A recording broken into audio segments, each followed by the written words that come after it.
All right. Thank you, everybody, for joining us this evening. I know folks are still hopping on. As we get started here, I want to introduce myself. My name is Dr. O.J. Oleka. Thank you for coming to the Black Business Town Hall. It is incredibly important and just a gracious opportunity for you all to be here with us tonight. To give you a little bit of information about myself, I am the president of the Association of Independent Kentucky Colleges and Universities, which is the organization that advocates for good public policy for our independent colleges and universities in Kentucky, of which there are 18. It's a common misconception that if you go to a private college or university that you came from wealth, that you have a bunch of money, and that you are well-to-do. But I'm proud to say that our institutions actually have the same percentage of low-income or Pell-eligible students as public institutions. That means that our private colleges and universities, like Berea College, Bellarmine University, Spalding University, Thomas More, and so many others, exist to provide a good quality educational opportunity and therefore a good workforce and business opportunity for low-income students. Now, why does that matter, and why is it so important to this conversation? Because many of us know that there is a higher density of low-income families who also identify as Black. Now, those two things are not interchangeable. They're not the same thing. But in this era of racial unrest, and as more people are reckoning with this idea of racism within the United States, it's important to understand that there are opportunities for each of us to play a role to move people forward, Black people specifically, economically. One of the other benefits that I've been able to participate in this summer is become the co-founder of Anti-Racism in Kentucky, which seeks to do exactly that. Our focus is to root out any vestige of institutional racism as it might exist in Kentucky at the state and local level with regard to policy. So that means if there's an issue with regard to educational opportunities for Black students and students of color, and there's a policy that is causing a problem, we want to change that. If we're dealing with health outcomes and how it might relate to the Black community having lower health outcomes and therefore a lower quality of life, we want to change that too. And of course, for this particular group as it relates and is most important with regard to opportunity economically, if there are issues holding people back, people of color, Black people specifically, Anti-Racism Kentucky wants to change that as well. That's incredibly and critically important. And the reason why it's important to have this conversation right now is because too long, people all across the United States have looked at this issue as a deficit-basing one, who've looked at this issue and said, well, Black communities just have significant struggles and that's all there is to it. But we believe that if you change some policy ideas, we in this conversation believe if you do things differently, if you approach the world from a different perspective, then Black Americans, Black Kentuckians, Black Northern Kentuckians can achieve full participation in the American experience. That means they can have full access to capital opportunities, to entrepreneurial opportunities, and to business opportunities. Being Black in this country and in this Commonwealth doesn't have to be a problem economically. It can be an asset. It can be an opportunity. It can be a way to change communities and to move people forward. Imagine, if you will, a world where every single person, regardless of their skin color, is able to fully achieve the American dream. That's what this conversation is about. And that's why it's critically and incredibly important to support small businesses in particular. This is where a lot of wealth is. This is what drives the background and economy of the American economy. It is small businesses, and it is Black small businesses in particular for the Black community. The research tells you that Black workers and Black employees and Black business leaders are most likely to come from the Black small business community. What you all do here and the conversation that happens here is critically and incredibly important. Now I'd like to introduce the lady who's going to run the show today, the maestro behind it all, Katrina Bowman Thomas. She's the executive director of the Northern Kentucky Community Action Commission. Katrina, take it away. Thank you. Thank you so much, Dr. OJ, for those words. It's so true that is why we are here, really to support our communities. You said it so eloquently, and I'm so glad that you were able to join us. And I am just excited to be here tonight, to be part of this town hall with such an excellent panel of people. And as Dr. OJ said, you know, how did we get here in Northern Kentucky? Pat Frew from the CBC, Covington Business Council, came to me after we saw everything that happened with Breonna Taylor and George Floyd, and he said, "Listen, we want to figure out how can we really begin to support Black businesses? How can we all work together? Because we know, as Dr. OJ said, that we've got to strengthen Black small businesses, and that's going to help our entire ecosystem of businesses." So Pat with CBC, along with Brent Cooper with the Northern Kentucky Chamber, they have partnered with us to put this on tonight. And so I'd like to just introduce both of them and give them each a moment just to share about their companies and why they wanted to be a part of tonight. And so Pat, we will start with you. Thank you, Katrina, and thank you all for tuning in tonight. I know we have about 75 or people that registered today. We have the African American community very well represented, but we have a lot of people from the white community that are people running organizations in our community who are interested in learning what the struggles are of Black-owned businesses, and they're very interested in learning how they can help. Some of them are already helping, but I'm really excited about all the people that have signed up, and for all of you that have taken the time to do this, thank you. The Covington Business Council, if you're not familiar with us, we are a membership-based advocacy organization, much in the same way that the Northern Kentucky Chamber operates. We have members, we have monthly luncheons, we have weekly networking groups, and our mission is to advocate for a healthy business climate in Covington, and that means people of all races, not just in the Black community, the Hispanic community, and other minority communities. And we're hoping that this program today will be a springboard for helping us to reach many of those different segments. I will also tell you that we are going to be announcing in the coming month or so a new program to help startups, to help solopreneurs in terms of specialized pricing within the Covington Business Council. And I hope to talk to many of you groups that are out there that are not currently a part of the CBC.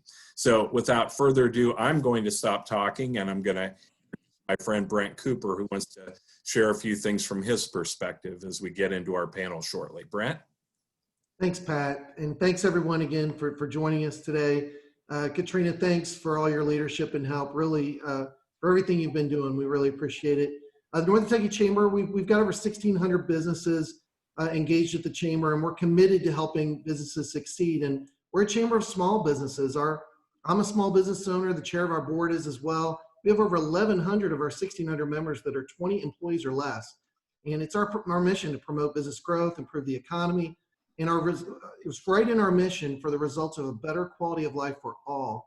And that is what we're after. And so we want to help connect businesses and help them succeed. And there's lots of ways to do that, even today virtually, whether it's our eggs and issues like we did this morning. We do that the third Tuesday of every month. Our business after hours, our women's initiative programs are off the charts good. We've got a variety of programs throughout the year to help keep people informed. And last month, we announced a partnership with the African American Chamber of Greater Cincinnati. Eric Kearney and I have become friends, and he feels the same way I do, that folks that were engaged with chambers of commerce have fared better during this pandemic because they were more informed, because they had connections. And so that's one of the things we've been championing. So if you're a member of the AACC, you can join our chamber for $99 a year. And we will try to do all we can to connect you through our podcast, Business of the Day, our business journal, targeted introductions. That's one of the things we've been championing. And we can also try to find resources. That's one of the things during the pandemic that we worked very hard on, with daily emails and daily programs on how to get funding, how to get assistance.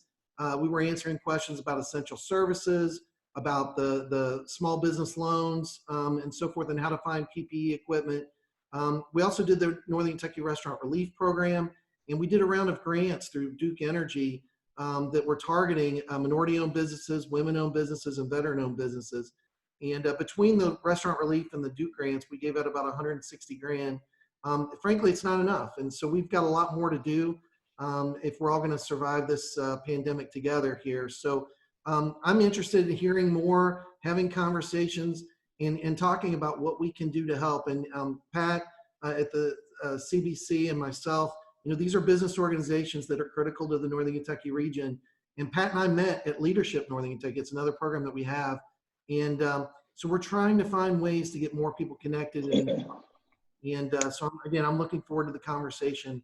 And again, thanks for being here. Katrina, I'll turn it back to you.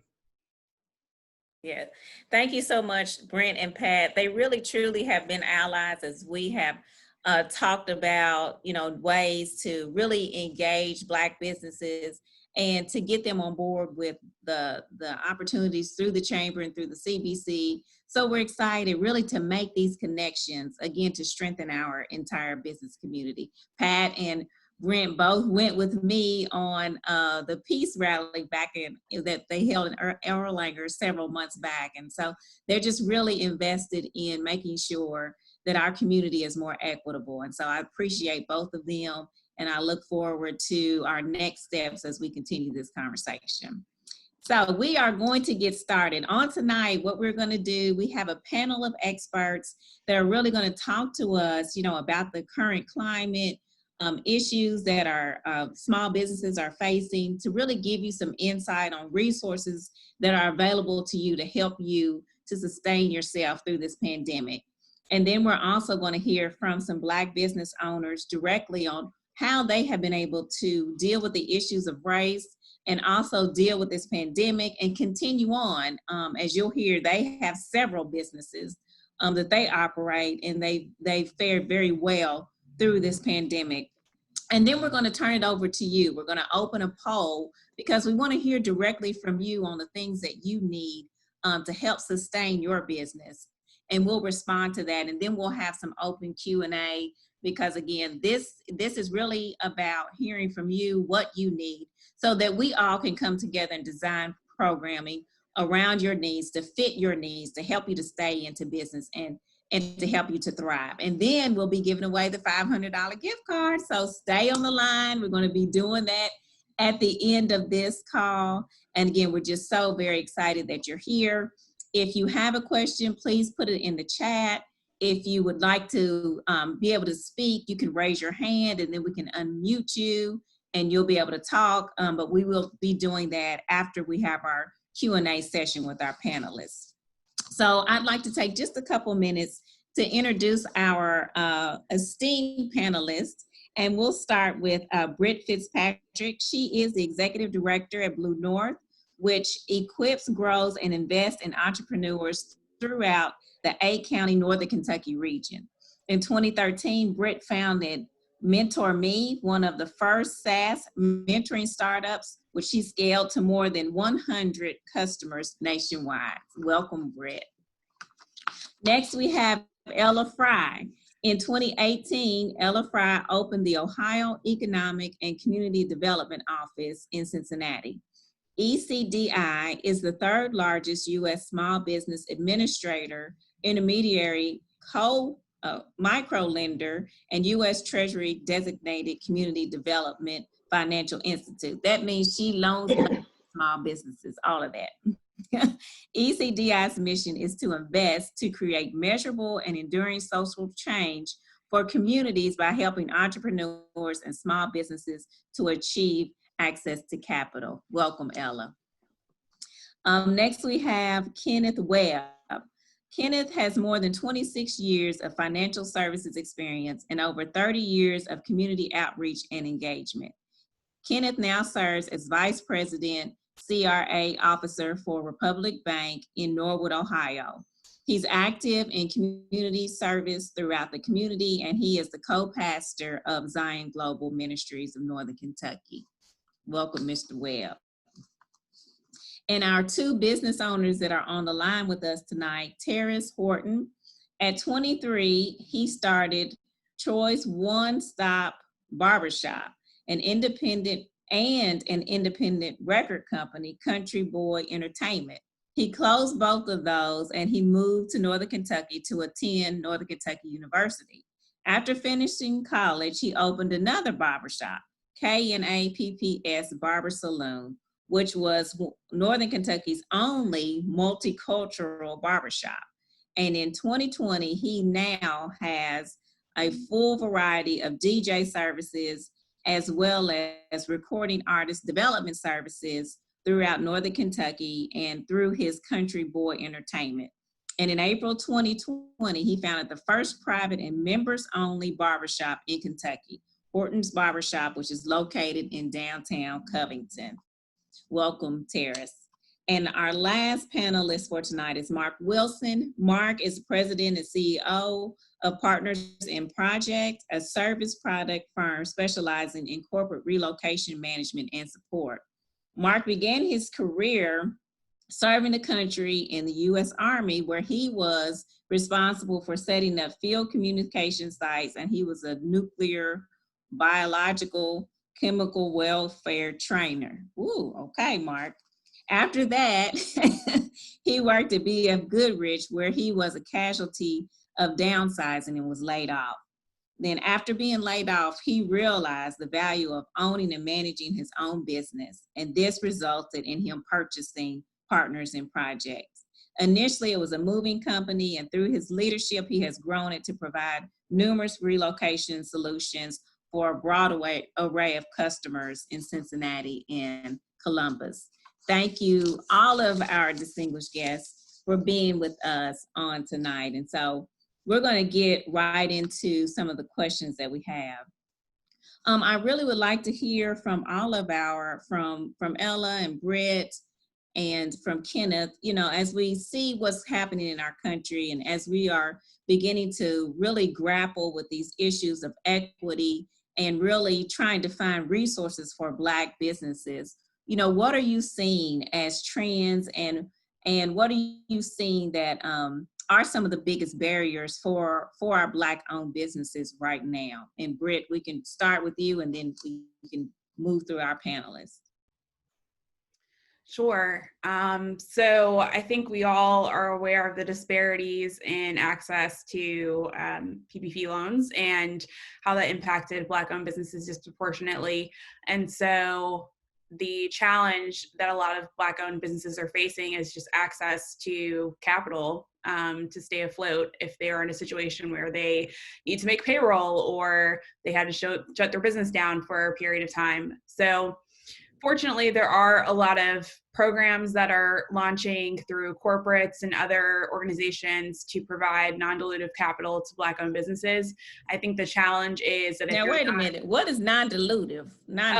Capital. So non-dilutive funding means that you don't have to give up an ownership stake in your business in order to receive the capital. So in a startup sense, if you were going after like Shark Tank, for example, those investors, they invest, but they take a percentage of your business. With other types of capital, it's maybe structured as a loan or sometimes a grant, and there's no equity involved. So we're seeing more of those types of programs launched, which is fantastic. I just read the other day that Visa launched one. A lot of banks are launching those types of programs, which is fantastic. But I think the challenge is that if you're not in the right rooms or you're not in the right circles, oftentimes you don't know that the opportunities are available. And so I always go back to social capital, which we talked about earlier, and the need to make sure that everyone's getting the same information and access to opportunities is really what Black entrepreneurs are looking for. They're not looking for a handout. They just want access to the same opportunities and information that everybody has. Yeah. Well, and sort of piggybacking off of that, as we've heard so many large companies like say they're investing millions of dollars, like Pepsi-Cola is investing millions of dollars into Black businesses. Lowe's is investing millions of dollars. You know, you hear this, but how do local business owners really tap into figure out, you know, where is this money and how do I get access to it and how do I qualify for it? Any of you all, Ella, I'll throw it to you. I think the part of that is your associations and relationships with people in the community. The resources that are here available, people on this platform today, making sure that you're tapped in or linked in with those resources. What was mentioned earlier, you have the Chamber of Commerce, you have the Covington Business Council. You have ECDI, the Women's Business Center, the Small Business Development Center, your lenders in the community, the economic development people in the ecosystem are part of your network. So utilize your network to find about these resources. We receive emails from national organizations saying that we just want to focus on barbers and provide grants to barbers. We also have another entity in the community called LIST that they did 2 or 3 rounds available of grant funding. So that is the way you stay connected. Social media is one of the important links that you have in terms of whether it's Facebook, LinkedIn, but making sure that you're connected and sharing your story with people. Being an advocate in the community as well is very important. And also through the memberships that you have, associations, newsletters go out, staying in touch with what's happening in the news media. These businesses, big businesses, as you mentioned, whether it was Pepsi or National Change, they want to assist minority business because that's part of their supply chain. If they lose those suppliers, then they've lost something, the impact on the community overall. Very nice. Ellen, and this goes for you and Kenneth, as we were just doing some research, we found that less than 1% of Black business owners actually were able to get traditional startup funding compared to 7% of white business owners that were going after startup funding.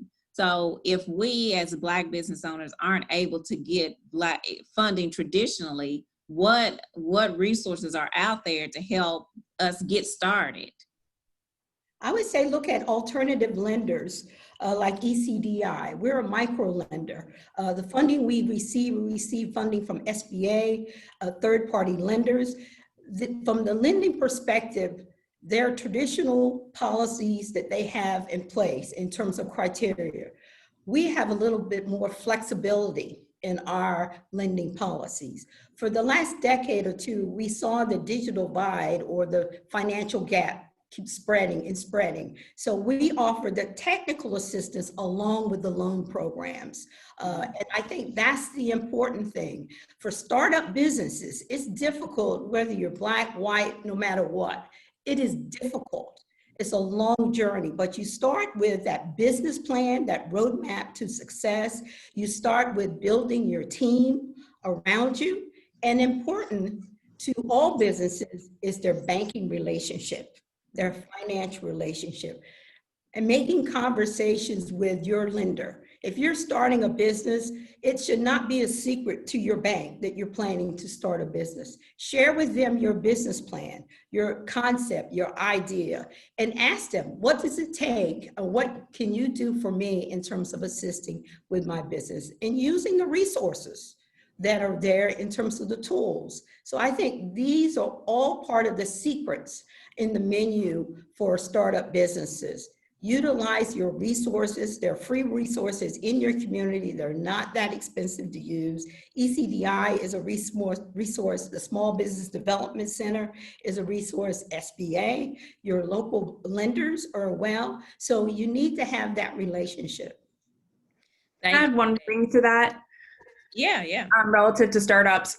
So it's a really interesting time in the startup space, within the tech-driven startup space, because traditionally venture capital has kind of been the holy grail of financing for those types of companies. But I think in the broader conversation around systemic racism, there's been a realization that venture capital is also rooted in a lot of those same structures and biases and hurdles for Black founders in particular. And actually for Black women, it's less than 1% statistically who have raised over $1 million in venture capital.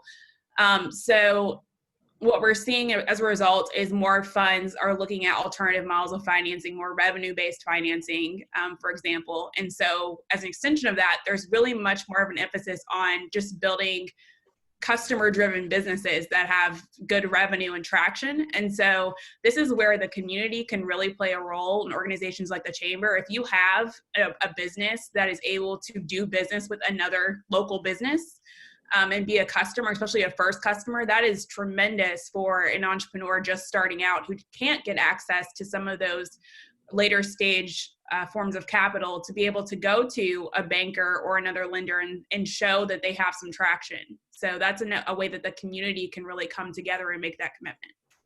That's excellent. Yeah, thank you for that. Kenneth, I want to go to you because Ella had mentioned about the importance of having this banking relationship. You know, how do you start that? Most of the time we go and get a checking account and that's it. You know, that's all. But what should a banking relationship look like to help us to get to the point to where we can actually receive some funding? Well, one of the things, thank you so much for putting this on, and thank you for this vision. One of the things we talked about initially was when we started talking about this process was who's on your team. And we said that having a lender who understands the mission that you're trying to do as far as your dream for your entrepreneurship, who understands that, but also understands that you're not there yet and will not just blow you over because you don't have enough money or enough revenue, but they'll be able to work with you and help you with the process, help you develop a business plan, help you develop understanding what systematic racism looks like, but also help you develop a needs assessment. Because everybody can do a burger, but what makes your burger so special than anybody else's? The niche that's going to be happening in your neighborhood that's going to be different than the burger that you're giving versus the burger somebody else is giving.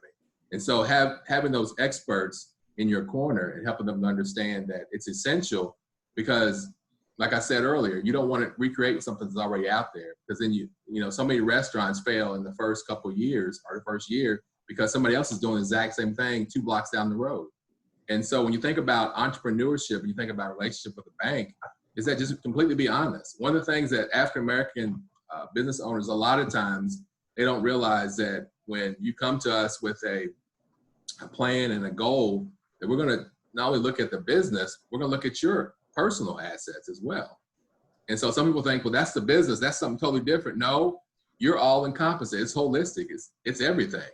And so what we have a tendency of doing is the business has great credit, but my credit's not that good. So we look at everything. And so the reality is that when you come to a bank, be completely honest, help them to understand where you're trying to go and triage it, right? So you might not be there yet, but just give me a little more time and I will get there. And I think developing a relationship is a long-standing relationship. It's not just, you know, a seasonal relationship. It's continuous. And as you continue to grow your business, you continue to grow a relationship. And you bring more people to your team. When you have it's a one-man or one-woman show, it's not as essential to have 7 or 8 people on your team. But when you have 20, 30, 40, 50, 100, 200 people, then you can bring more people into your team. I think essentially it's being honest, understanding that you have all the answers, so you're going to the experts to help you with the process, and then being patient too. It wasn't built overnight, right? Yeah, thank you. And you know, someone mentioned about the PPP loan, and we heard from many small businesses, and even Terrace was one of those, that when he went to his bank, he got a lot of runaround, you know, from the bank about what he needed to do, how he needed to do it. And we know that when we look at statistics for banking, that African-American businesses are 50% less likely to get a loan. And so, you know, how, for people as they're looking at banks, and we're dealing with this issue, you know, of systematic racism, how do you know if you have a good bank or you have a bank that you can trust? You know, what can you look at? Is there data that can tell us that, or how do you know that this is going to be a good bank for me? Right. So one of the things that's essential, all banks and credit unions are regulated, right? One of the things that they're regulated, especially banks, is they're either OCC or federal, the feds, as we call them, not Federal Home Loan Bank, but the other one, the Cleveland. And one of the things that's essential with that is that there are ratings that come through every 2 to 3 years. And the ratings are either outstanding, satisfactory, non-satisfactory, or need to improve. And what that entails is not only how they treat and how they lend to people that are minorities, but high minority census tracts, as well as a fair lending fees. And so you can look at that on any given bank or any credit union to see what their ratings are like. And you can even see what their ratings are like in the actual area where you're at specifically. You can see what's going on in Northern Kentucky, specifically what's going on in Boone County, specifically what's going on in Campbell, and specifically what's going on in Kenton as well. And to find Now, out, where did you say? How do you know? Where did you find that information? it's a FFIEC.org. That's the place you can see for geocoding, but also you can see the actual ratings for the banks. You put the bank's name in, stuff on there. But you got to do your research. It's almost like I said earlier about the burger piece, is that if you're in a relationship, it's and I don't want to get all personal, but when you were dating somebody, right, you didn't stalk them per se, but you did find out who they were and who they connect. You asked some people and say, well, oh, what do they do, and what's going on with them? And so I think it's key to understand that same thing with this relationship. You got to do your research as well. I think that's an excellent point, because somebody asked that question. How do you know, as you're building your team, how do you know who you can trust? Because we know historically, in the African-American community, that we have been taken advantage of. And when we talk to people, we haven't always had the best outcomes. And so I think, like you said, that is key, to do your research. So many times we go into a bank just saying, oh, please, I want you to give me, without, really understanding our value. So knowing that we do have value, even if our score is not at 850, but we're going to get there, and doing that research, like you said, ahead of time, to know that this bank is going to help support me all along the way. I can add to that as well. I think I agree with Kenneth all the way, 100%. I think just like you choose a doctor, you do the same thing. You evaluate. When you talk about who you can trust overall, you look at that individual, or you look at that organization, and basically have some questions. Interview them. Just don't look at one bank and say, I'm just going to open an account. When I talk to clients, I said, why did you open an account with that bank? But yet you didn't apply for a loan there. So that is something else that we need to ask. Why am I here with this particular bank? What do they offer me? I had a lady who had a salon, and she had banked with that bank for more than 5 years. But when she went to get a commercial loan, guess what they told her? She had no track record in terms of commercial credit. She did not know that only that you have to develop commercial credit with that bank, not the credit with other third parties, but credit with that bank. So smaller banks are better when John comes into bank. Hey, John, how you doing? How's your business? He sees John's deposits in terms of what's going in, and he sees what's going out. So that relationship from the beginning, even when you're at the banking, at the concept stage, create that relationship. Start with that bank where you have your personal accounts. So if you're not getting the feedback that you're looking for or support, then you need to shop. But interview those banks as well. Can I say something about that? I definitely agree with what Ella was saying. I would say also, when you brought up, Katrina, about the PPP program, we got some clients because the other banks were not taking care of their clients.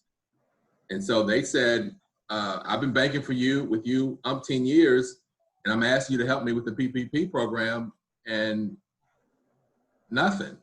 So I'm going somewhere else where they can actually help me. We helped a lot of people, especially in the nonprofit world, because we were able to go through and be more nimble than some of the other bigger banks, because the process changed a few times with SBA, but the key is to understand relationship. And when you understand that bank or that entity has your best interest at hand, and they're working for you, then it's easy to make that decision.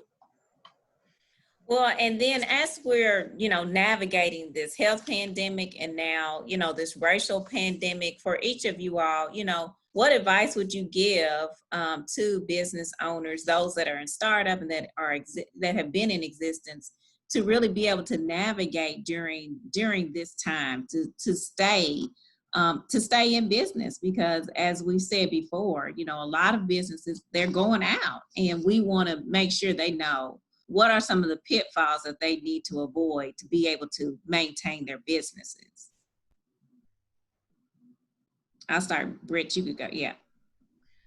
So a couple of things. The first thing I would say is I think that there is a cultural habit sometimes in trying to do too much on our own and not reaching out for help. And I think perhaps due to the fear of being vulnerable in that way and looking incompetent, or being judged or not receiving the support. But I think it's important for entrepreneurs, Black entrepreneurs in particular, to know that there are places in the region where they can go and they can have those transparent conversations and where they can get those connections, and that it's okay to ask. Nobody builds a business by themselves. Even when we think we are, we're not doing it by ourselves. And the second thing I would say, and I think someone's going to get tired of me saying this on all these Zoom calls at some point, but every business really is a tech business, especially now. Thinking about technology, not just in terms of apps and software and Facebook and everything else, but if you have a restaurant, guess what? You're a tech business. If you have a boutique, guess what? You're a tech business. So looking at ways that you can use technology in your business to automate things, to scale things, thinking about ways that you got to pull out all of your creative, bags, which, I mean, that's what we do. We have a historical legacy of doing that. So this is really to really be innovative and creative. And I'm always happy to nerd out with anybody about technology and apps, and offer that support for anyone who's interested. Brett, I hear that from my husband every day. He has an IT company, and he's like, Yes. IT is everything. Yep, Every day of my life. So yes, I agree completely.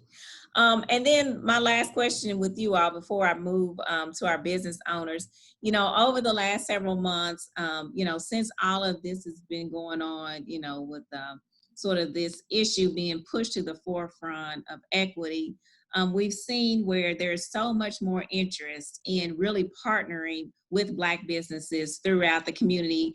As I said today, with Brent and with Pat and so many others that have reached out. And on the call today, we have a myriad of different majority-owned companies that want to partner. So to them, what would you say, what is the best way for them to get connected to some of these small businesses that need that partnership? Ella, we can start with you. I think you're muted, Ella. There you go.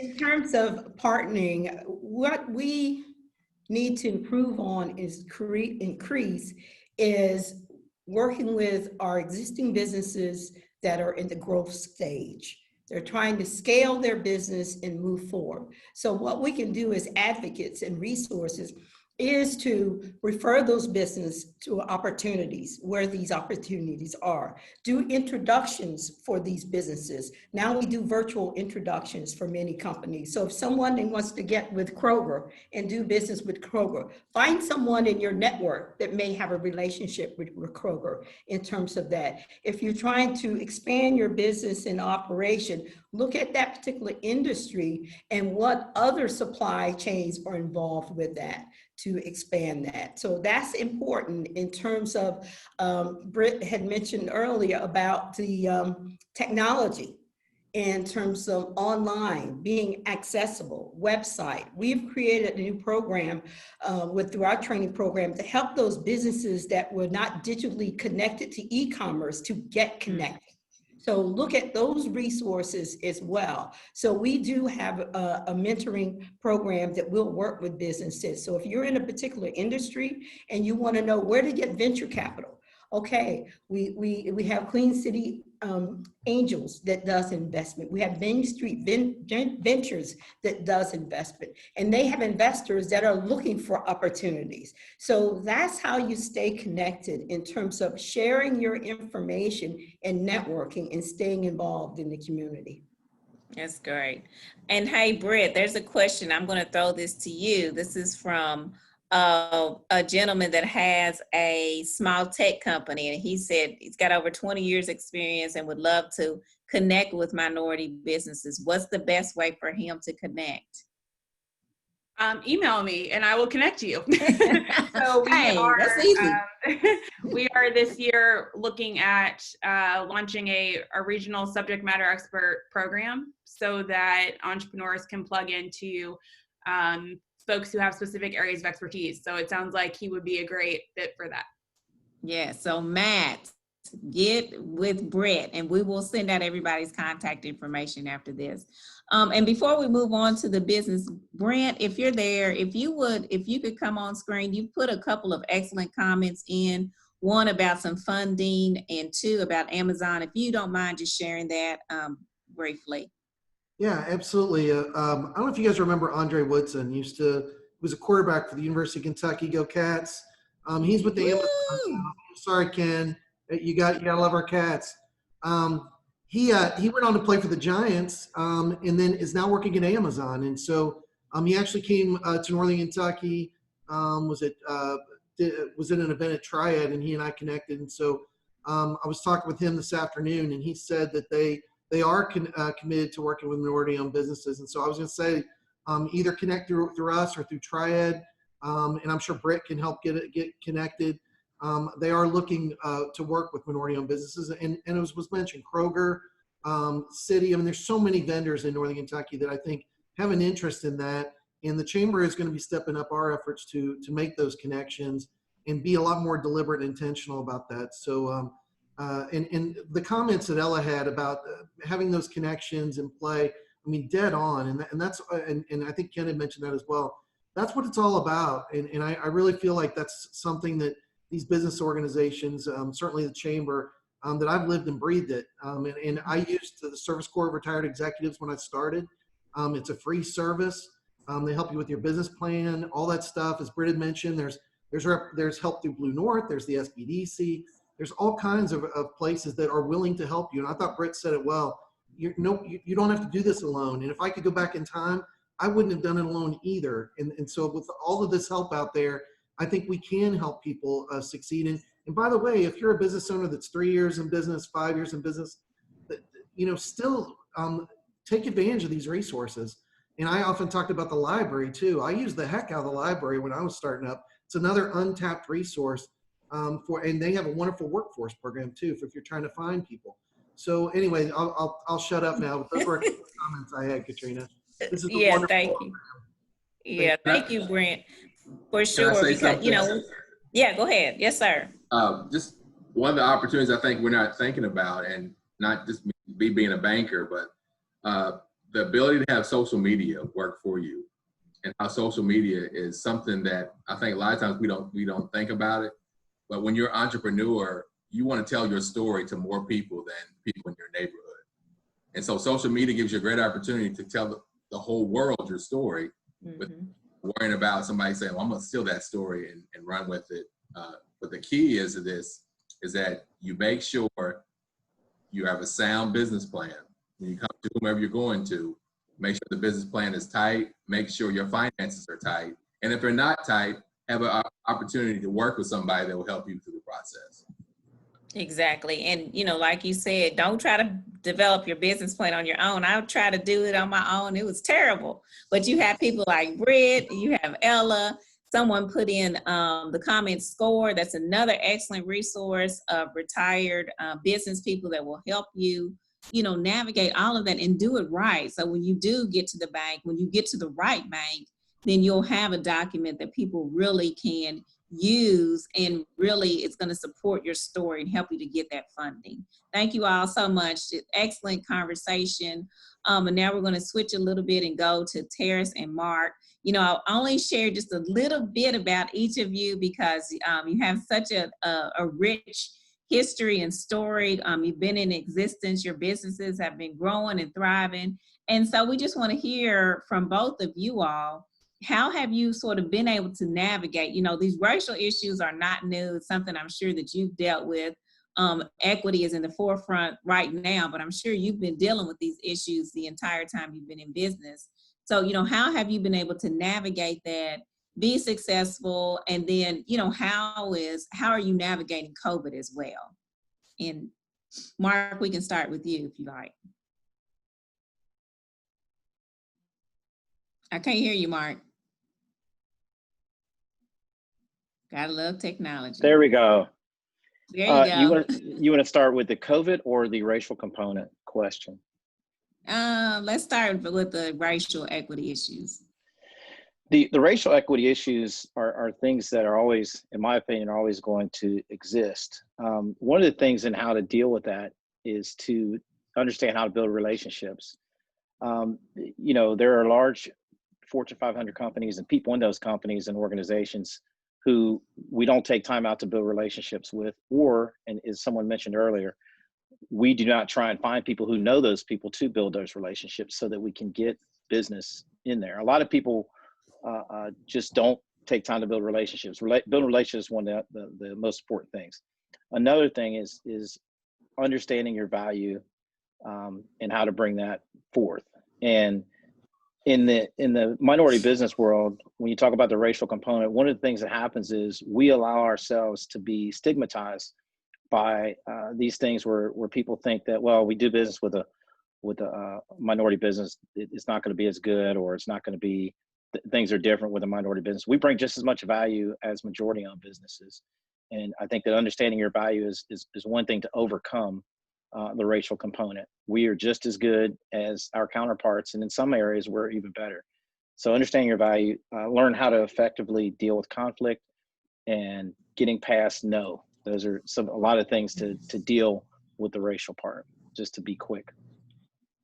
I love Terrence? that. And I think it's key too. Yeah, Terrence, you know, understanding your value, because, you know, if you don't understand your value and your worth, no one else will. So Terrence.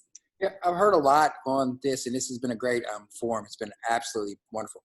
I would say be consistent too. I mean, I was in a fortunate situation where, like, my job and being a barber, I was able to go to school where I learned how to cut white hair and black hair. So a lot of time in the Black community, a Black person will skip over another Black business to go to spend with another business. So you have to be able to service any client that comes to you. That I'm in a position now to where I can pick and choose the clients that I would like. But with COVID having to stop the business, I learned to be fluid, and everybody made some good points about social media. I mean, I've used social media to, like, really expand my brand globally.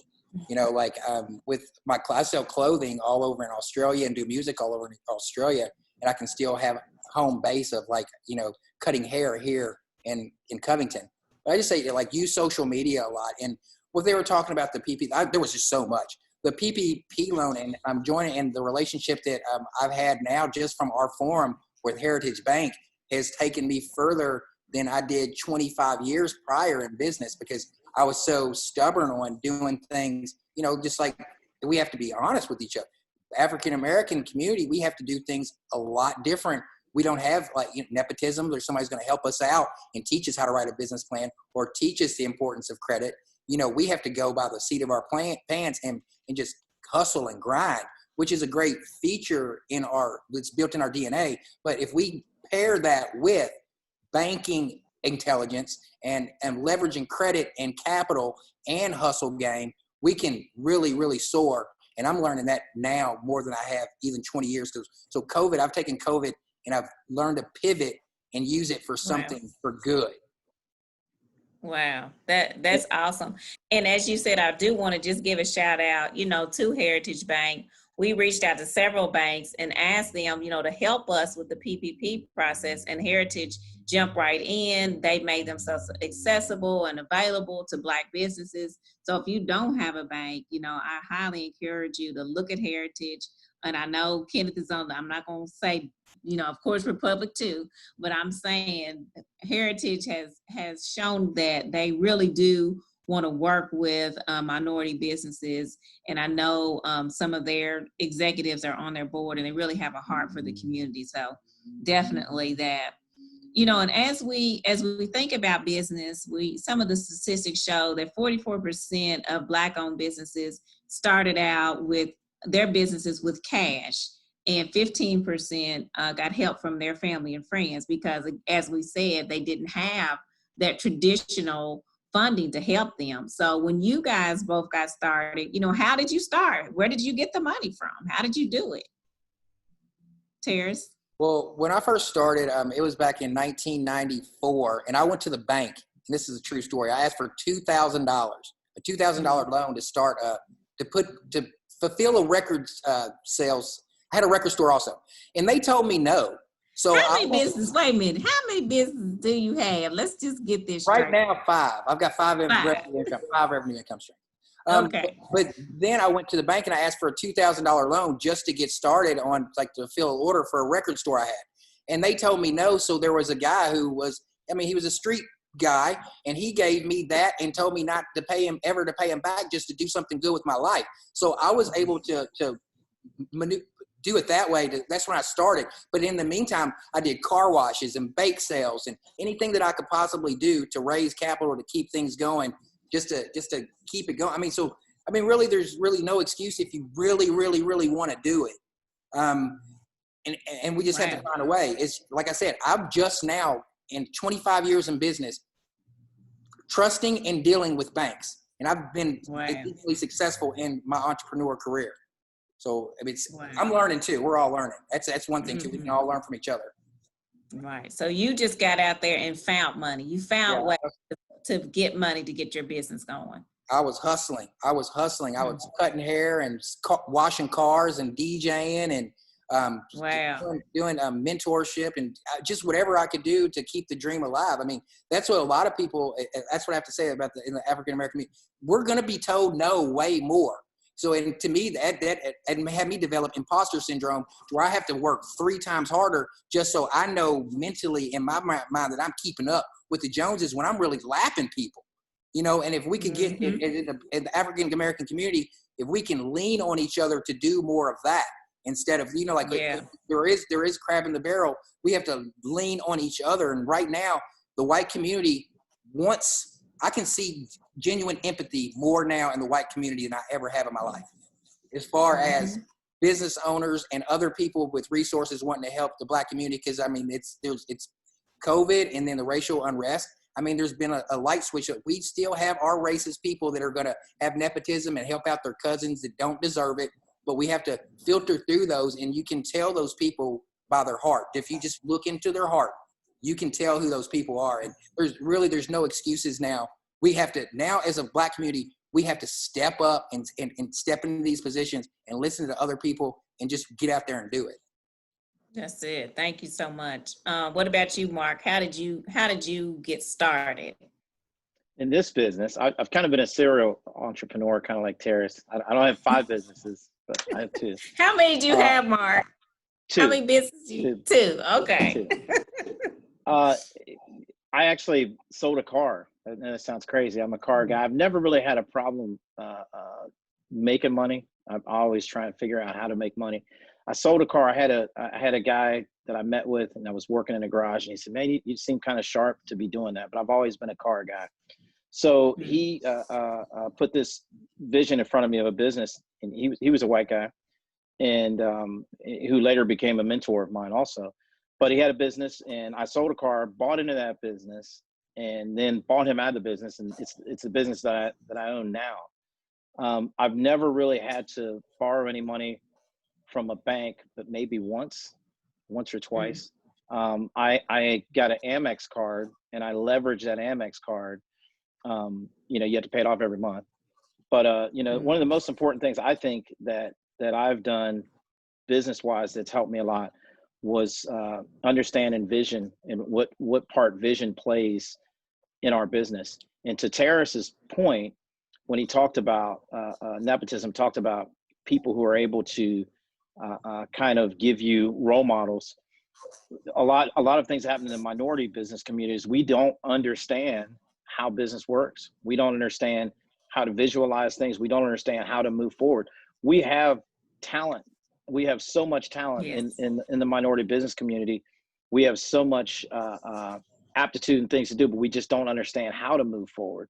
And there are times that we do need to take a step back and look at business in a neutral standpoint, not just looking at it as minority and white business, but just looking at business and understanding how business operates.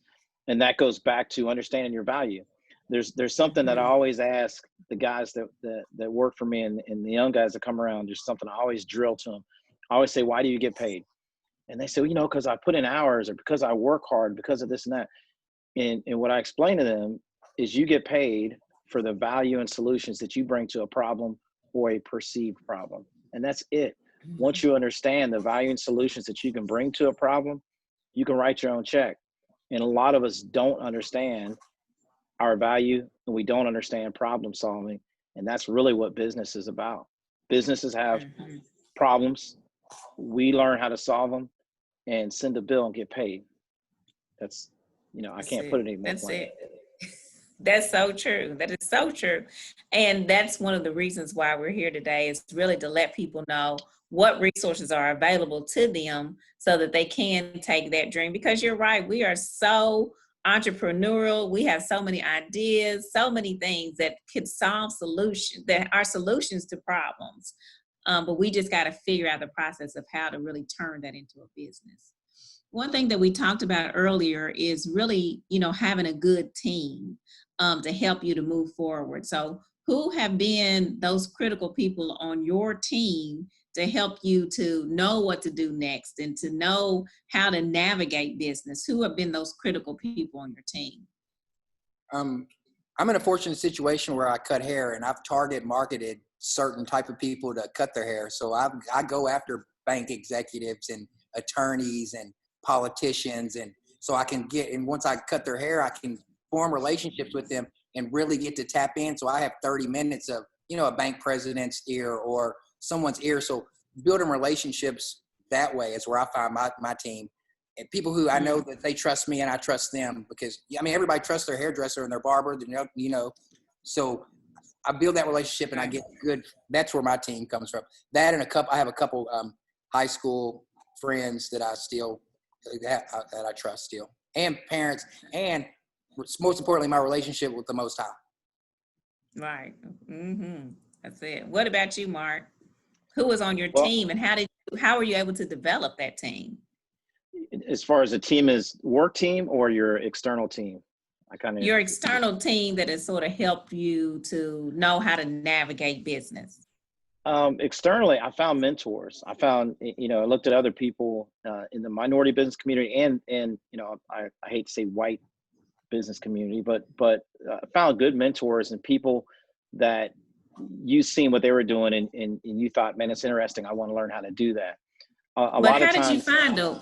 But how did you find them? And I think people, you know, we always hear that, oh, I found a mentor, I get a mentor. But how do you find a mentor? Do you just walk up and say, I want you to be my mentor? How do you find them? I think that one of the thing is, and it goes back to what I was talking about before, you have to kind of understand what you want and what your vision is. And once you do that, you know, I hate to say it, they'll come to you. So some of the mentors will come to you. I mean, some of the things that have happened, you know, when I've been in business, it was because, okay, I kind of understood, well, this is what I want to do and this is how I want to do it. And people kind of came to me. Other times I would be at functions and I would hear someone speak and go up and talk to them. And when you go to a function and somebody's talking and they're real, you go up and talk to them and they're willing to help you, you know, then that's when they're real about what they're saying. And I try and identify and find people who are outside of either how I am as a person. I don't want to be in a echo chamber of people who think like me. I try and find people who don't think like me. I try and build relationships, you know, sometimes with white business owners and white people who would be so far removed from me and what I do, because I want to find out about what they're doing. I want to understand the differences, and some of them are my mentors also.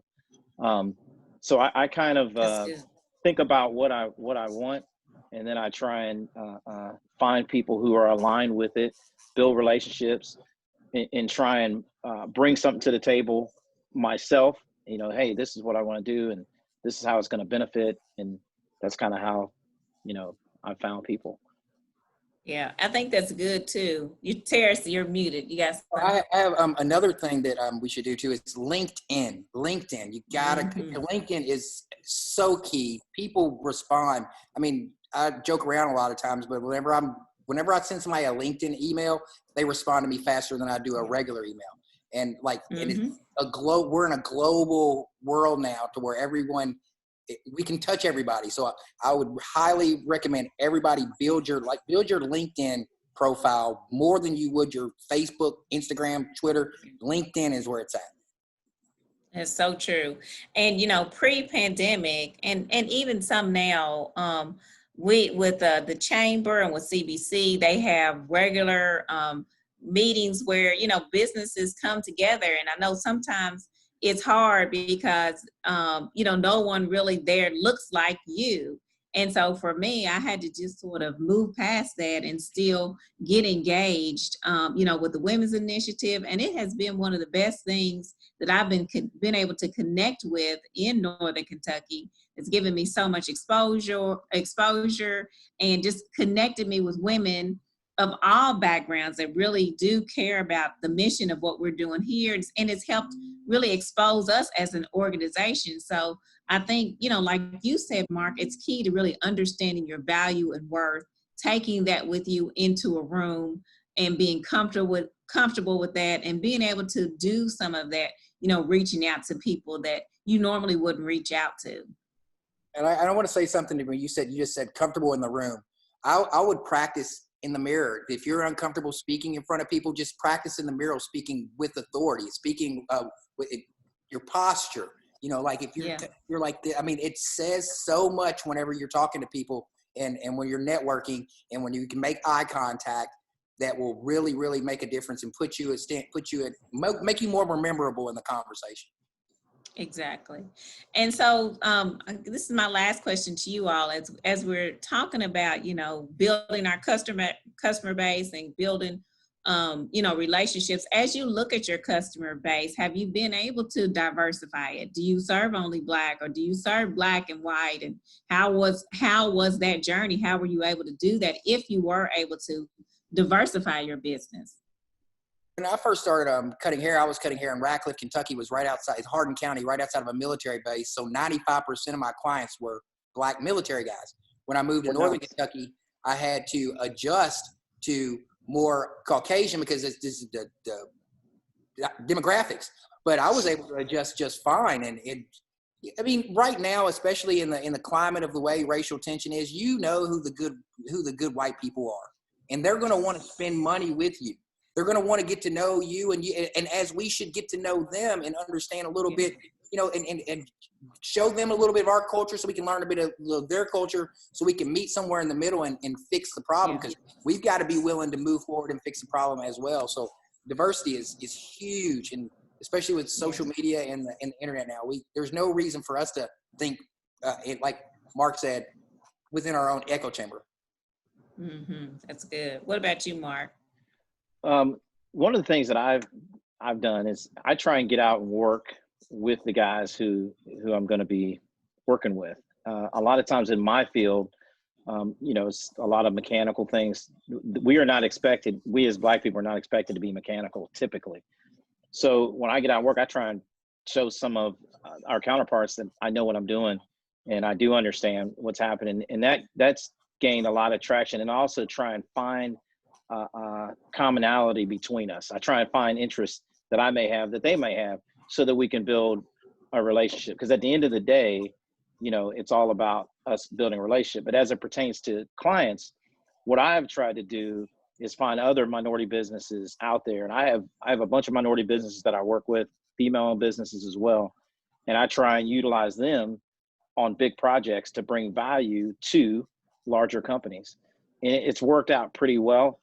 And we're able to get a lot of huge projects done and things done and seamlessly. So it's diversity is extremely important. You can't have all Black and you can't have all white. We have to work together to accomplish the common good for everyone, and try and build yourself or align yourself with people who think like that. And people who don't think that way, try and understand why they don't think that way, and try and help them see that that's the way that things should be. Not everybody's going to get it. There are some people out there who don't get it, but usually if you can find some type of commonality or something to build a relationship with someone, and you're going to be working together, you can usually get past the racial component. Like Yeah. Terrace, I was listening to Terrace. He said he was in Ratcliffe. I actually went to Fort Knox when I went through basic training, which is right by there. And Terrace has Wow. that twang. He has a twang, and I'm sure that twang, you know, people are probably, hey, where are you from? And he gets to talk to them, and you build a relationship. That's most of what we're doing to be successful is about building relationships, understand your vision, and in your value. I mean, it's really simple things. The racial part comes in my opinion, racism stems from insecurity. There are a lot of people who are very insecure about things, you know, and their way of dealing with that insecurity is say, hey, look, he's Black. And they try and get other people to side with them and keep people pushed out. And we have to learn how to not let their racism towards us hold us back. We have to learn how to get past their racism towards us and keep moving. And the worst thing we can do is to allow their hate for us to make us hate them. We have to get past that, understand what we want. And if you're racist, that's fine. I'm gonna move past you. I know there's someone else who wants to do business with me. I don't need you. That's it at the end of the day. And we had a question, you know, similar to what we asked before. We had someone say, you know, as a white person, you know, what can they do to really truly support Black-owned businesses? And so I throw that out to both of you all. I mean, I get that. I mean, they have to be active. I get at least 3 or 4 phone calls or 3 or 4 emails a week, people wanting to like build into, just find some people who you like might have some common interest in. I mean, because it's like Mark just relationship. Find somebody who you might find interesting and send them an email and they'll get back with you and just have a genuine heart. I mean, because I know my spidey senses are up now with this racial tension. When people are trying to come at us, I know a good, genuine white person, like I do a good, genuine, like human relationships. I mean, if you're coming in just to say, oh, I got a white, I'm not prejudiced because I got a Black friend and look at what I get. This is my pet Black friend right here. That's not cool. You know, I mean, I'm just saying, just be genuine, and then Right. we'll be able, and we can work things out just like any other relationship. Yeah, I'm just being serious. Right. No, but I think, go ahead, Mark. Mm-hmm. I think that it's, and I'm going to say something that's probably not going to be very popular. I don't want you to do business with me just because I'm Black. I want you to do business with me because I do and provide good service and I happen to be Black. And if you're looking at how to build relationships with minority businesses, go seek the ones that are doing good business and build relationships. If you're looking to build relationships just with people just because they're Black, to some degree, that's kind of racist in itself. So try and find businesses that are good. And if you're really trying to do things for minority businesses, be honest. If there's a minority business out there and you know where they can tighten up, help them. If you're white and you're in a position of power to help someone or help a minority business be better, help them be better. And don't just do business with me because I'm Black. And I know that probably sounds very unpopular, but that's my take on it. No, Well, I think that's excellent. Yeah, go ahead, Terrace. I was just saying, Mark, that was well said. I mean, I completely agree with whatever you said about that. And I would like for more people to be unapologetically saying things like what Mark just said. And it's not, if that's the only reason why you're doing business with me because I'm Black, then keep it away from me. Let's keep it moving. There's so many more people out here who are thinking just like we do. Just like the people who are watching this panel and taking time out of their day to ask the questions about what we can do to be better. I want to be to teach someone so I can learn, so we can be better as a community. I mean, that's what this is all about for me, is building community so we can be a beacon light for other communities to look at and say, look what these guys did together, collectively, a group of white people who are in influence and a bunch of talented Black people who have influence, and then we're going to reach down and we're going to pull minorities in together. I mean, that should be the common goal for our community. Exactly.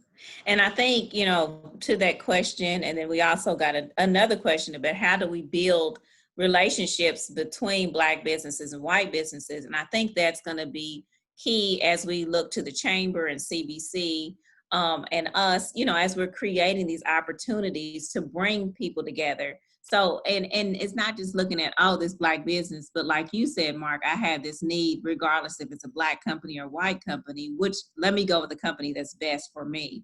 But to have these platforms where we're bringing both of those business partners together, Black businesses, white businesses, so they can strengthen and build each other. Because at the end of the day, like we all have said, we want to see all business be successful. And we know that we have to do that by working together. So thank both of you all, just excellent comments. I'm so proud of just your businesses, what you've been able to do and how you've been able to sustain yourself and continue to grow in this environment. So thank you guys so much for that. And so now we are going to move on to our poll. And so Rhonda is going to put up a 5-question poll. And we're asking for everyone just to take a couple minutes, complete the poll, and then we'll be able to see the results of that poll on the screen. And then all of our panelists will sort of talk through the top issues that you identify in that poll. So Rhonda, we ready? We are ready. There Okay, is so everyone should see the poll.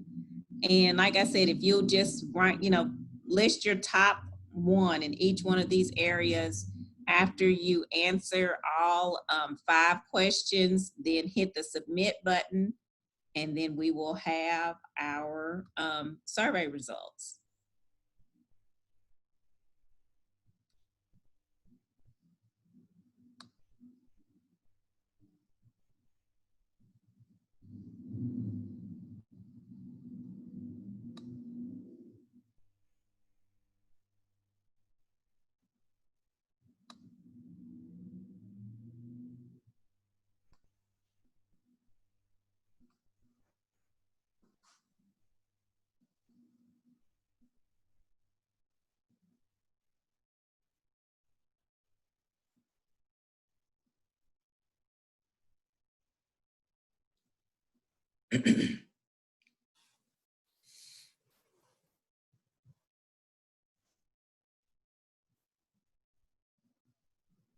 And so while people are doing the poll, this is for Terrace and Mark. We got another question. It says, Mark mentioned how much talent is out here. I work for a nonprofit that supports those returning to work from incarceration. I'm interested in connecting with owners of Black businesses to see how we can connect our participants to the value you bring to them and vice versa as mentors to be able to access your products, learning. What is the best way for us to connect? Email me, please. Thank God. We've been waiting for somebody like that. I've been waiting for somebody like that to hear somebody like that. Please email me. Email. Okay, and we're going to put all that information, everybody's contact information in the When email. you said that, Katrina, there's a program that the reform program that Van Jones was working on with Jay-Z and Meek Mill, and then I was a part of that in the Northern Kentucky area. And so what she just said, send me an email. The prison reform is high up there on my and there's a need for that to get the Black community acclimated back in they can have the felonies removed from the records. We can get them in entrepreneurial programs, because I'll always say that we can grow fruit out of this concrete jungle they've been giving us. We can do it. There's no problem. Please email me. That's true. That is so very true. Email me. I'll say the same thing. And Mark said email him as well. Rhonda, do you have it? Well, we've got about 75% of people have voted, so we'll wait another minute to give everyone who's going to fill out the poll, give them time to finish up. Okay.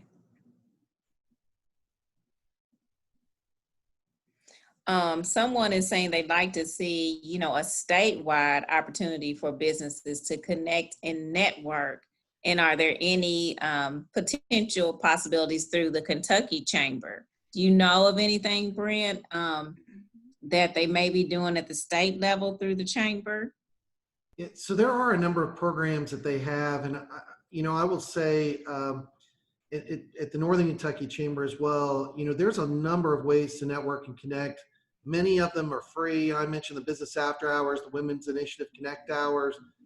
If you're a member of the Chamber, things like our Eggs and Issues this morning, we went to a networking session this morning and everybody broke into groups of 5, even though it was virtual. For those of y'all that were able to attend, kind of experience that, it's actually been pretty successful. And I talk a lot about when I started my business, I grew up through the Chambers of Commerce, through the various organizations, and I would show up on committees, advocacy committees, the ambassador committees, and I would often attend things that had nothing to do. I own an IT firm. I would go to things on healthcare. I go to things on transportation, and sometimes I just to get outside my comfort zone and meet people that I hadn't met before. And as was said before, those relationships that you build along the way become invaluable to you. And my business doubled. The year I really got involved with Chambers, my business doubled. And I don't think that was an accident. I think it was people get to know you and they want to work with people they know. And so I think the more that we can get people engaged, I think the better off we're all going to be. At the State Chamber, I know they've got a ton of programs throughout the year. Many of those have a cost, but I've attended those types of programs and they're well worth it. They always have a training element to them, but there's always a networking component to it. And there's value to both. Can I add one thing to that? Yeah. So the state of Kentucky has a statewide effort to drive entrepreneurship called RISE. And there are 6 regional innovation offices. So Blue North is the office for Northern Kentucky, but there's also one in Louisville, Lexington, Eastern Kentucky, Western Kentucky, and now Bowling Green. And given that we're all in this virtual environment, we are very intentional about collaborating on programming and events and making sure that folks, regardless of what region you're in, that you know what's going on throughout the state around entrepreneurship in terms of programming events. A lot of those events are free because we're broke startup founders and can't afford a lot of events. And so a lot of them are very accessible. So please go to bluenorthky.com and subscribe to our newsletter and make sure you're connected with us because we'll be sharing a database of all those events that everyone will be contributing to. Yeah, Hey, Katrina, excuse me, Brent. I kind of wanted to follow up on the State Chamber because since we started our initial discussions, Katrina, which led us to today's program, I have been talking to the State Chamber about some ideas for some things, some things I've not even talked to you about, and they are hungry to help involved and to create new opportunities for minority businesses. So I'm sure they would be very open and attentive.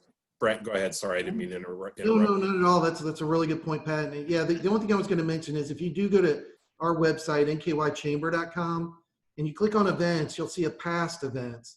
And all the events that we've done, I know over the last 6 months, show up in there. And you can go pick an eggs or a particular topic just to view it, just to see some of the trainings that are available, some of the folks that are engaged. And I think it'd be well worth the time just to check that out. So I just wanted to offer that up as another way to sort of get acclimated. And the other thing I was going to mention, Katrina, so I went to the African American Chamber annual dinner, and there was 2 white guys, me and one other guy at the event. And I remember talking, I never felt unwelcomed. It was an awesome event. Seriously, I had a great time.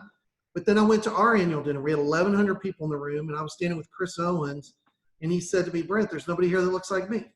And he was right. There wasn't hardly any diversity in the room. And it was extremely frustrating, something we've talked about.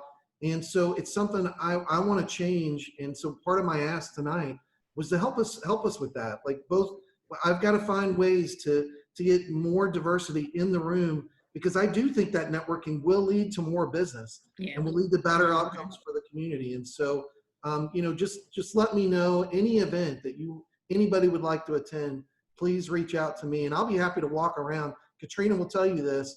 I will do the best I can to be as welcoming as possible and introduce you to as many targets as you're after. If you were trying to meet somebody from Amazon, we're going to make that happen. So just let me know. And I know Pat feels the same way. And both Brent and Pat are both men of their words. When I came to Northern Kentucky, one of the first events I went to was a chamber event. I've been here maybe not even 10 days. And Brent, I didn't know him, but he knew me, and he was welcoming me and introducing me to everybody in the room. And it really did make a difference in how I was able to connect here in Northern Kentucky. And the same thing when I went to CBC, you know, Pat said, come and talk about NKCAC, and I came and I made great connections. So I think as business owners, and I run a nonprofit, so it's a little bit different, but in this role as being the face of your company, you've got to get yourself out there and in front of people like Brent, in front of people like Pat, and they will help you to make those connections. And it's really invaluable. Oh, okay, Rhonda, we ready? Yes, we are ready. Okay, let's see what our poll tells us. So, what is the biggest need? 46% say funding. Well, I guess that is no surprise. So Ella, I want to talk a little bit from your vantage point. You know, you mentioned a little bit about how people can access funding through you, but can you talk a little bit more about that? Sure. ECDI has two forms of funding, one for startup and one for existing business. For a startup business, you can borrow up to $75,000 from ECDI. If you're an existing business, been in operation for more than 2 years, you can borrow up to $350,000. And you can borrow that money for working capital, leasehold improvements, equipment, and inventory. We do not do real estate financing. At all. Our focus is to help the businesses get to what they need in terms of working capital, equipment, and inventory. And if they need space, leasehold improvements, number one. One of the advantages that ECDI have is that we're an alternative lender. We basically do have a minimum criteria for our loans, a minimum credit score of 590, and a clear background check. And the rest depends upon the entrepreneur, the business plan, the projections, looking at that particular industry for growth overall. Our application process is very streamlined that we have. The application fee is only $25. The key thing for us, whether you're a startup or existing, we want to see that business plan. We want to see that roadmap. And it was mentioned earlier by Kenneth, I think. He said, being honest with your banker. We understand if you declared bankruptcy 2 years ago, you're still a candidate for lending for us as well. We understand that hiccups happen along the way. Rather than you paying your mortgage, someone may have paid their child tuition. So therefore it may show a delinquency for 2 months. So we look at what is happening with that individual in terms of track record. So if you let us know that you may have some credit issues in the past and you're working on those issues, we'll work with you. But we are able to lend in Northern Kentucky. And just to give you some statistics information, from April through August, we made loans to more than 290 businesses. 70% of those were minority-owned businesses. 50% were women-owned businesses. So we focus on businesses that may have limited access, they may not be quite bankable. So we want to help those businesses become bankable so the big banks in the area will lend them money. There is no prepayment penalty for our funding at all. Many times we get referrals from banks that says, if you work with this client and you approve a loan, we will come refinance that loan for them a year from now. So naturally, we want that relationship in the community where people look at us as a resource.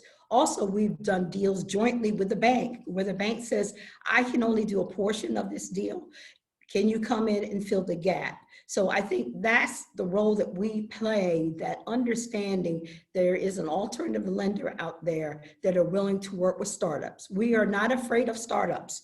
I know now during COVID, many of the banks have stopped lending to startups. So if you're with a big bank, unless you have a large bank account, or you have a growth business or a new app or technology that's going to change the world, you're going to have difficulty getting funding for a startup. Even if you're less than 3 years old, many banks are looking at the risk associated. We do look at risk. For loans under $20,000, you do not have to provide collateral for us.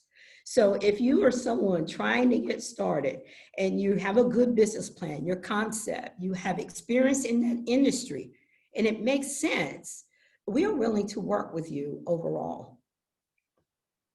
Wow, that's good to know. It's great, great information. Thank you so much for sharing. And we're going to move on so we can try to honor our time. The next one says, what is your most needed shared service? And it says banking relationships. So Kenneth, I'm going to volley that to you. As far as relationships with entrepreneurs, and we continue to talk about the same thing. One of the 5 C's is character. Ms. Ella said earlier about being honest with the people that you're working with. Because sooner or later, the credit report doesn't lie. It doesn't have a black or white stint. It doesn't have a low to moderate income stint. It is what it is, literally. And so when you look at your credit report, if your credit report says one thing and you say something totally different, yeah, get your credit right. But also develop the relationships, especially when it comes to people trying to lend you money. Ella has given a good example of alternative lending. There's other opportunities out there too, with second chance banking, people trying to get an equity line to help with their business, or what some people call a HELOC. Those are the kind of things that would help entrepreneurs be successful, because I tell people this all the time. A lot of times, African Americans don't have that rich uncle or that rich individual who invests into their actual company. I'm gonna give you $20,000 to start your business. Wow, that's nice, right? I'm gonna give you $50,000 to buy your new home. Well, that's nice. That's like the commercial with Walgreens, right? But because there's Walgreens, right? In this case, we're doing the Black Town Hall meeting to help people understand that there's alternatives if you just continue to understand that the relationships you have with the banks can be lifelong relationships. I heard somebody say this today, that many times we have transactional relationships, but the key relationships are transformational relationships. And so when you have people on your team that can transform you and transform your business, it's essential that you continue to keep those businesses and those relationships together, because at the end of the day, they are part of your family now. And they'll grow with you when you grow, and they'll get excited with your success, as well as help you with your failures. So I think we've all said the same thing as relates to the relationships with banks, is that I think the big banks get the bad name. In some cases, they deserve it. And sometimes the smaller banks get the better name because they're more nimble and able to be more personal and more committed to their clients in the process of going through something. I know we at Republic love the fact that we are not big, but we're small enough to help you with all your needs, but also able to be your banking needs for the rest of your entire life. So I had to throw that Republic Bank plug in. Right, you gotta get that in. Katrina had to slam me with that heritage comment. I said we love Republic too. Right, and I love them too. But because Brad had the UK comment and you had the UK comment, and I was like, seriously? Right. We're muting all Louisville lovers. We're going to mute all Louisville lovers. Don't hate. Don't hate. It's a lot of hate. It's a lot of hate.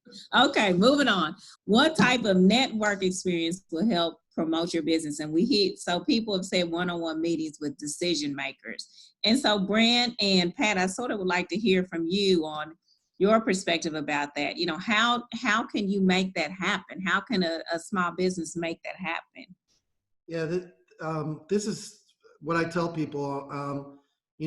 If there is somebody you're trying to get in front of, really anybody in the Northern Kentucky region and often in the greater Cincinnati region, I will do everything I can to get that meeting set up for you. I can't promise anything, but I do have a lot of relationships and I'm happy to help, and I'm eager to help, frankly. And so, just let us know. And again, I think the more that you're engaged with the Chamber of Commerce, coming to Business Council, Cincy Chamber, State Chamber, it doesn't matter. My business belongs to all of them, and our employees go to all of them. And we're a small business, and it's tough sometimes to dedicate that time. It's an investment. It truly is. It's an investment in relationships, and you build up that capital with folks. Ken was just talking about at Republic. I played basketball with Steve Novak at Republic. Jason Payne and I sat on committees together. Tom Tillms Good Lord, that guy never sleeps. He's all the time doing stuff at Republic Bank. Tom Salinger and I played basketball and golf together. And I met all of them over the course of time. And I met Ken at the chamber. And that's, all of those relationships matter. And so that's how it works. And so you get to know folks. I think chamber president, it's my job to try to make those connections. And we're here. So get engaged. And again, I will walk around, and right now it's virtually walk around, right? It's sending emails and phone calls, but more than happy to do it. And Pat, Pat is the exact same way. Pat's a go-getter. He will try to make that connection for you. So Pat, I'll let you chime in. Well, I think you kind of led right into that, Brent. With COVID, I have done more connecting of members in the last 6 months than I even did before this, because there isn't a whole lot else we can do to help our members, really. So it doesn't matter what their background or ethnicity is. I think this question is kind of interesting too, Katrina, because really outside of the investor percentage, the other three are all pretty much related. So I think it's just critical for people to be able to have one-on-one meetings, or to small meetups with business owners, or mixers with decision makers. Connections are all of it. I mean, that could be really 80% of the question there. So that is that is just really critical. Mm-hmm. Exactly. Katrina, when I mentioned the library earlier, when I started, I was targeting companies that were small businesses that were in the service realm. I was targeting dentists, attorneys, accountants, all of them that might need IT services. And I went to the library, and they gave me a list of all the businesses in the region, and they gave it to me. Dates me a little bit. They gave it to me on floppy disk. I assume they don't do that anymore. But it was an Excel spreadsheet, and I was able to take that and do mailings. So I was able to leverage a free service, but get all of those names. Very similarly today, whether it's services like the library or chambers of commerce or CBC and so forth, we can help make those connections, make it easy, so you don't have to do that legwork on your own. You're not on your own. Help is out there for small businesses. Yeah, So, Brent, I'm glad you brought up the library, because we haven't really talked about them.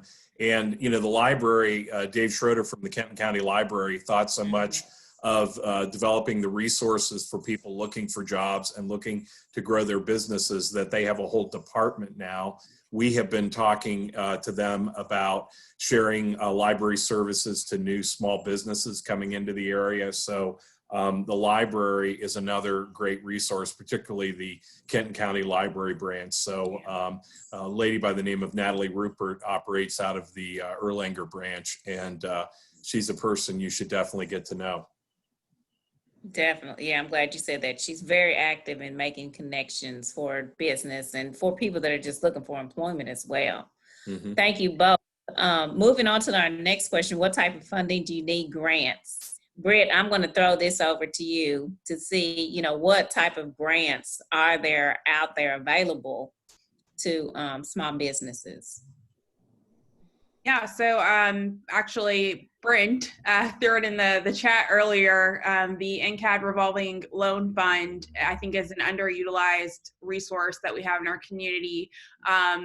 When I last met with them, they had around $200,000 in funding to give out, and I think they may have actually gotten another infusion of about $500,000. I'll go with Brent on that one. I think he's a little more in the know on that than me. And I was told that the average grant size is between $30,000 and $70,000. And the great thing about that program is it is a little bit more, there is a character-based loan element to it as well. They are a little bit more flexible. They are really open to different types of businesses applying for that grant and want to see a diverse set of entrepreneurs coming through the door. So definitely would encourage folks to take advantage of that. You can go to their website. Now, who was that? Was that through the ad? Who was that through? Yeah, the ad district. Mm-hmm. Okay. Yes. It's called the Revolving Loan Fund. And if you go to their website, they have all of their documents, and they're very transparent about their process and criteria. So definitely something to check out. Someone already mentioned LISC. We've got Ella and her amazing loan programs. Another thing that's underutilized for minority entrepreneurs is Kentucky has a matching grant for a program called the SBIR funding opportunity, which is through the National Science Foundation. It's basically like they call America's Seed Fund, which means that they are investing in early stage, typically tech-driven companies. And again, back to my buzzword of non-dilutive capital, they're not taking any equity. And they invest at an early stage, you meet a series of milestones, and you're eligible for another tranche of funding. So, and statistically, Black entrepreneurs, not only do they not receive it, but they don't apply. And I think it's because they're either not aware of it, they think it's for life science, companies, but it is for anything that is tech driven. And we have expertise internally that can help you navigate that application process and determine whether or not that's a good fit for you. But that is a huge opportunity for anybody that has an idea for a more tech-driven business that is completely, it's free money that's from the state. Love it. Free. Go ahead, Brent. I just want to chime in. First of all, Brett is dead on. Thank you, Brett, for all that, because that's exactly right. I wanted to chime in a little bit on grants for the PPP and the SBA loans that came out through the CARES Act. We have been advocating at the local, county, state, and federal level for additional relief coming for this winter. And we are genuinely concerned. I know I said that earlier, but we're really concerned about people surviving, small businesses surviving this winter. I look at, there are cities in Northern Kentucky that have offered some grants or some help with rents. So Covington was the first one to do it. Shout out to Covington for stepping up. Newport, Fort Mitchell, Fort Thomas, and Union. Those 5 cities have all done that. We do have 31 other cities in Northern Kentucky, and we also have the counties, in addition to the state that received $1.7 billion in funding. So we have been encouraging those to take a look at maybe using some of those dollars to help towards helping small businesses that are in need. One of the feedback that we've gotten has been nobody's saying there's a problem. Other than the Chamber of Commerce and some other targeted business groups, they're saying they're not hearing the stories. So one of the things from us is to say, look, if that's why I was actually taking pictures with my phone on the survey, because I know it's real. When we did the minority grants, we had 160 applicants in less than a week with an $800,000 ask. We only had 70 to give away on that particular grant. So we know it's real. We need help telling those stories, talking about the problems that come from reduced capacity, the restrictions, the PPE, and so forth. And so that was going to be one of the things I was going to share with folks. Look, Louisville did $50,000 grants and Lexington did $25,000 grants. We haven't been able to achieve anything like that here in Northern Kentucky. And frankly, we have 33 cities that border one another in Boone County and Campbell. We have 400,000 people in the size of Lexington. We are 80,000 registered voters bigger than Lexington. So if you look at it holistically.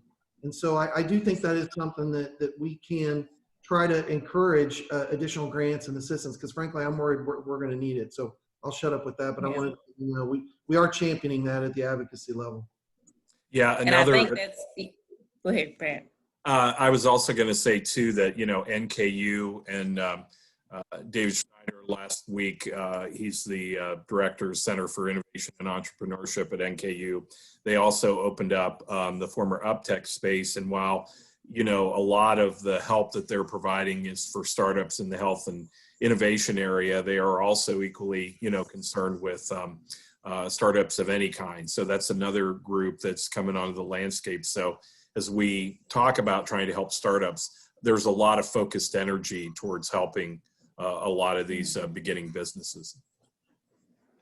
And thank you for that, Pat. And I want to go back to something that Brent said. I think that is key.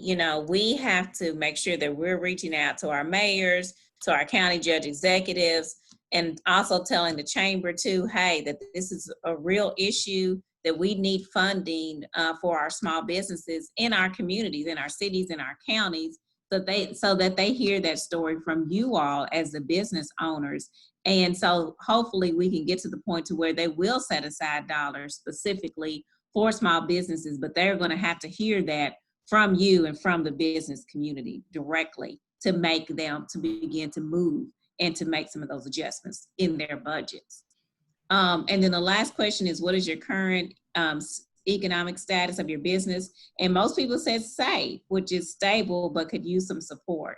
And so I think, that's where all of these components that we've had today really come together, is that we want to build a safety net for businesses, from entrepreneurs, pre-entrepreneurs, all the way to those that have been in business for years, to have this continuum of services to support you no matter what stage you may be in your business.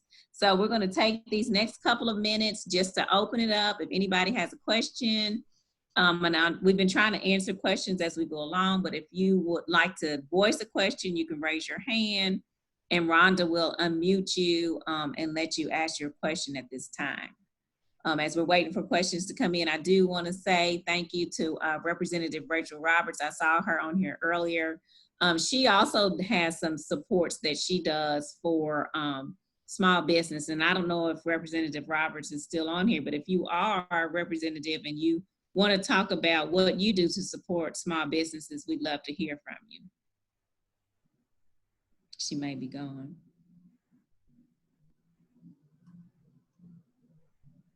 Yep, she's here. I'm going to allow her to talk. Okay. Okay, Rachel, you can talk now. Hi, everybody. First of all, this has just been such a great forum. So thank you to everyone for putting it together. And I love especially hearing the business owner stories. You guys make me feel like I'm a slacker and I'm a small business owner and a state rep. I thought I was actually working hard. Yeah, my husband Mike and I have a small business. It's called Rake Strategies, and we focus specifically on minority-owned startups, really helping companies launch with a brand. So one of the things we didn't hear a lot of conversation about tonight was how much brand identity is important to getting yourself started. So if we can ever help anyone, feel free to reach out to us. But mostly I just want to use this time to say thank you for putting this together. I am the state representative for Northern Campbell County. I put my phone number in the chat and my email in the chat. If I can ever be of help to anyone, please reach out. All those things come directly to me, and I'm addicted to my telephone and my computer, so I tend to respond really quickly. Thanks, everybody. Stay well and stay in business. Thank you, Representative Roberts. She really has done a lot of work with us through Community Action. She's just come and helped at the food bank and just a lot of behind the scenes things, never really wanting attention, but I know she really is focused on making a difference in Northern Kentucky, so I appreciate her. And Representative Roberts, Brett, and she'll talk about this later, we're compiling a resource guide, so we'll make sure to include your information in there as well. So we have a question in the chat window. Pat, did you mention assistance for health-related startups?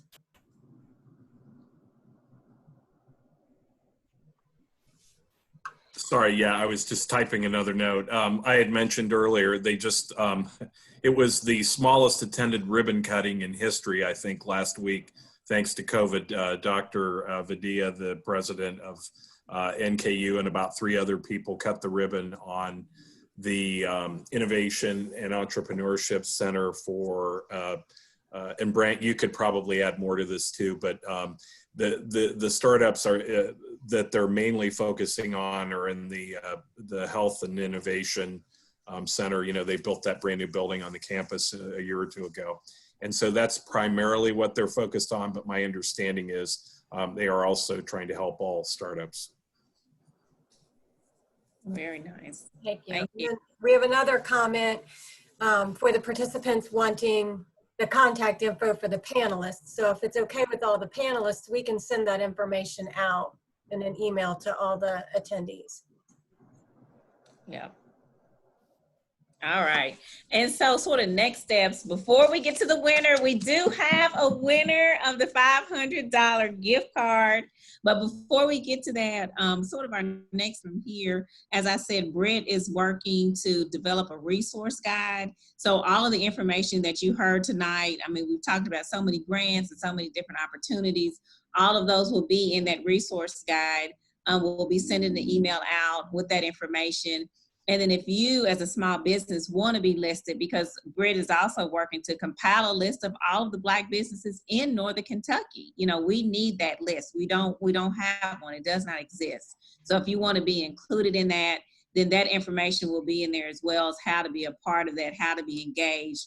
as Brent and as Pat both have said, it's really important, I think, to get connected with them. And I know, I believe they both offer things that are paid as well as unpaid. So if you're not at the point to where you can participate in the paid aspects of the chamber or CBC, there are plenty of unpaid activities that are still going to propel your business. So without further ado, the winner for our $500 gift card is Jeanette Thomas of Hair on the Floor Barbershop. Are you here, Jeanette?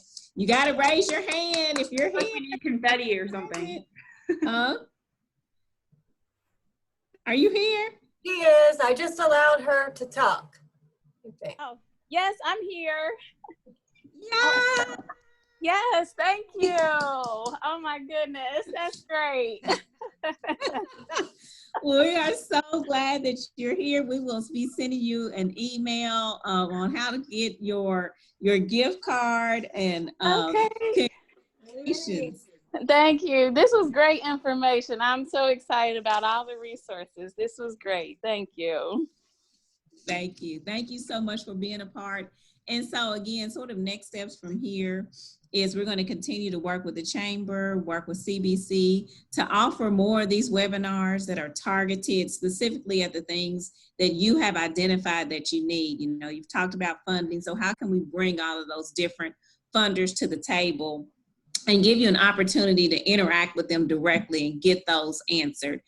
We want to actually have some opportunities for networking, as we've talked about before, bringing the Black businesses together with those majority businesses so we can begin to form those relationships. So this is just the beginning, just the start of what we want to see flourish, you know, over the next several months. This is what they said. This is not a sprint. You know, this is we're committed to doing this work over the long haul. So we hope that you continue to be with us, and we hope that your business is able to grow as a result of the information that we are able to provide to you. So I just want to say thank you all so much. Thank you to all of our panelists, to Brent, to Pat for being co-sponsors of this. Thank you to all of my staff, to Kareem, and Rhonda, and Charmaine, that work behind the scenes. You guys are just rock stars and you make me look great. And so with that, again, I just want to say thank you so much. Stay connected. Two last things. Kareem, he's going to talk just for a minute about the vote. And then Britt, she's going to talk for 1 minute about the census. We just want to make sure that we take this time that we have kind of all of you together to make sure that you extend and use your right to vote, especially here in Kentucky. The easiest way to find out information about voting, because it's ever changing, is to go to govoteky.com. You can find out the changing dates. You can also find out your precinct. You can also sign up for absentee balloting. So just want to make sure that all of you are using your right to vote this season. That's it. People suffered and died so we can vote. Please, please take advantage of your right. Britt?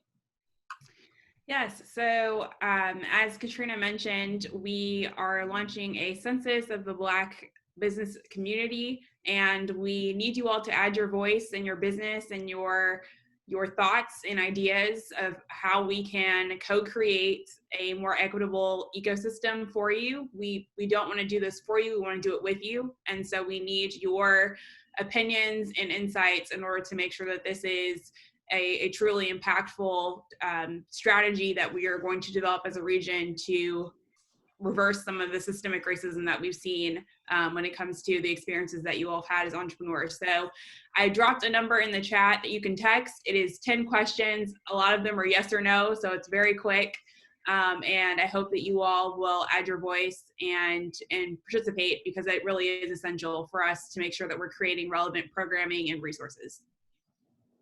And that information will be in the follow-up email as well. Yes. So thank you all, everyone, so much for your participation, for being here. And we wish you all well. And we just hope that you continue to be healthy and that your businesses continue to thrive. So thank you all and have a good night. Good night. Good night. Wow. Good night. Thanks.